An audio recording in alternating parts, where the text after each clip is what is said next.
Hello again, family and friends. Today is Friday, coming back to you again with another Bible message for the Sabbath. Today's preparation day. Please remember to like, share, and subscribe.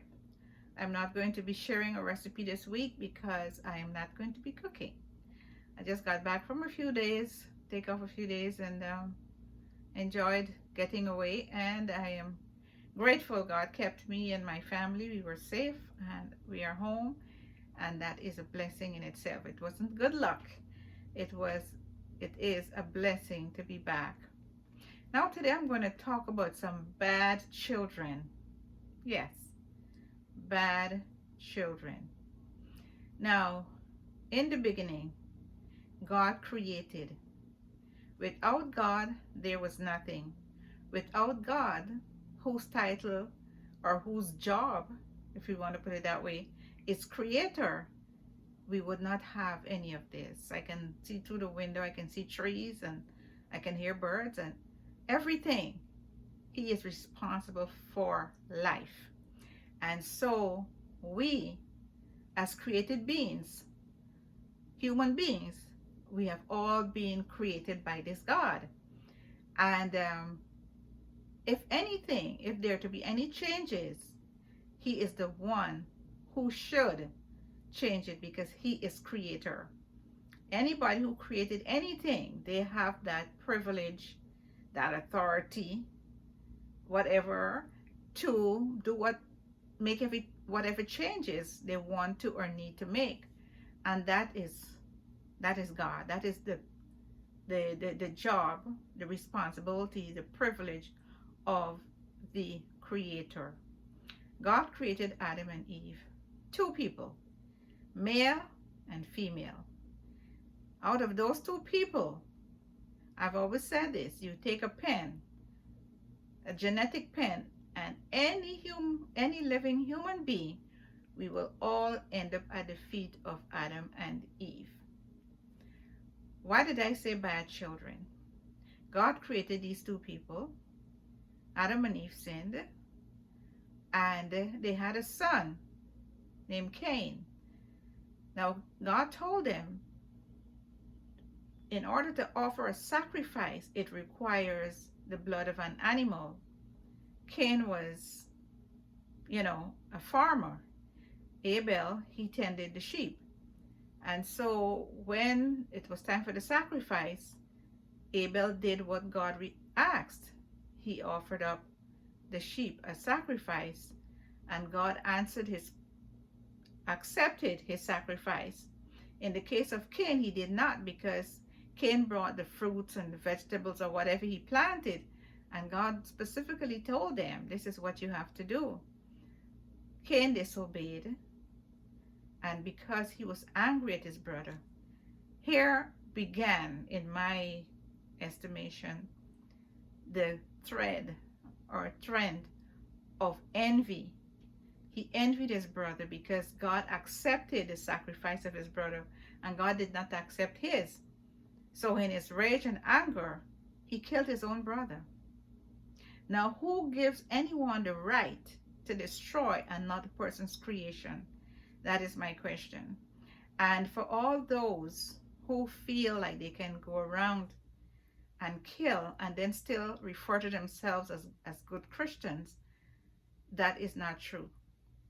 That is like saying night is day and day is night. Okay, it's totally wrong.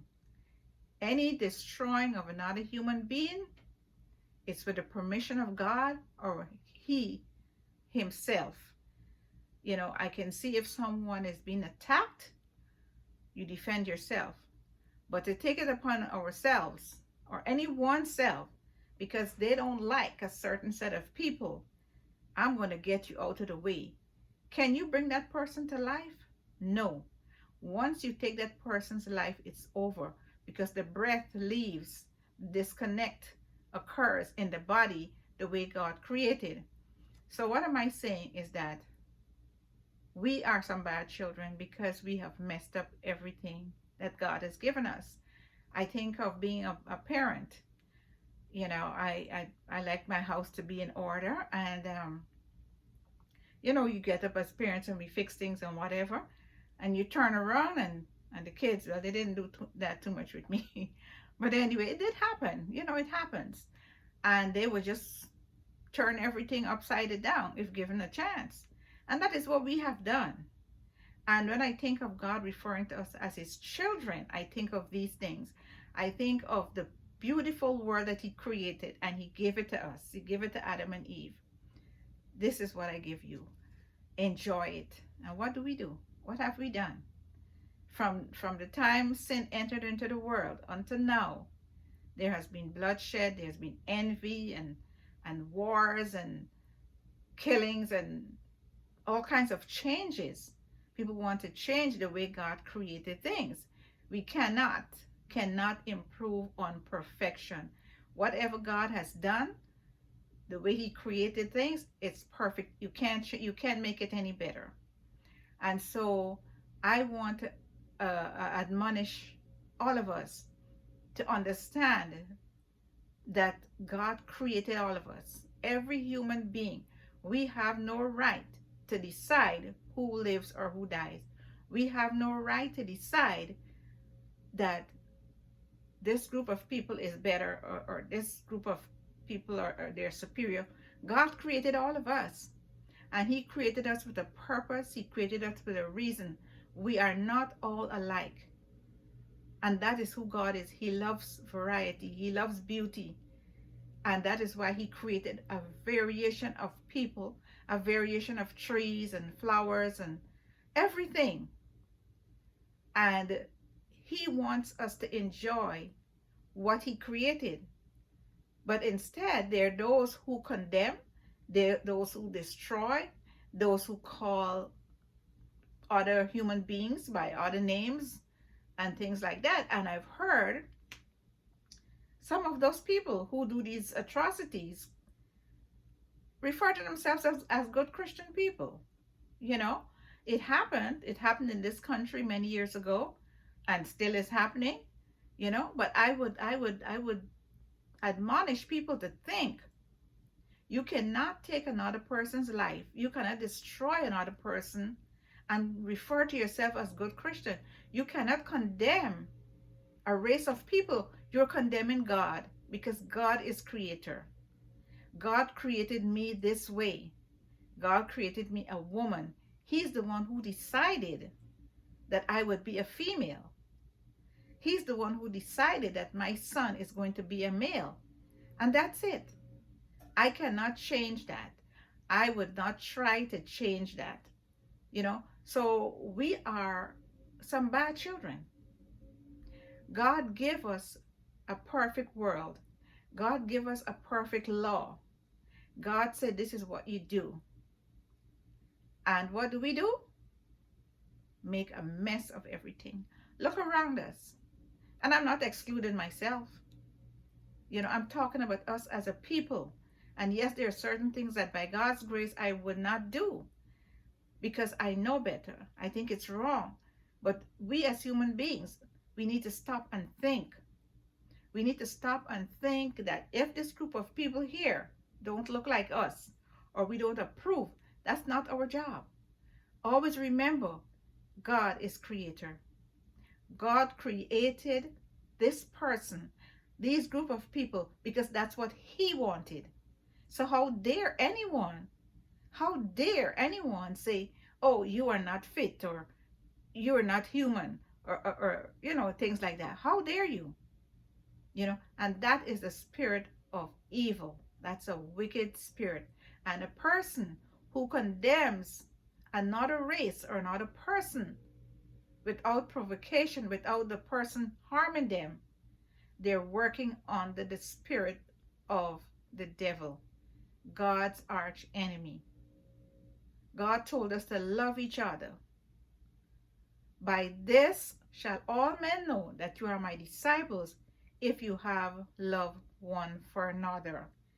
In Genesis chapter 4 and verse 8, the Bible says, and Cain talked with Abel his brother, and it came to pass, when they were in the field, that Cain rose up and slew his brother Abel.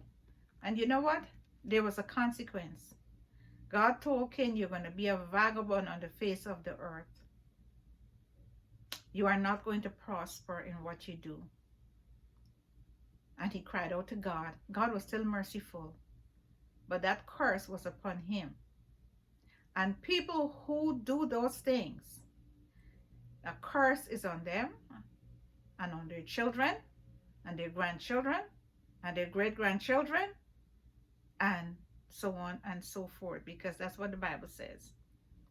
For generations. And people need to understand that our one action, the action of one person, can cause harm, can cause irreparable harm to those in their lineage. You know, when the Bible talk about, there are several stories. I mentioned two of them. One of them was with Haman. He tried to get rid of Mordecai, who did him no harm. And consequently, he suffered. The king had him destroyed.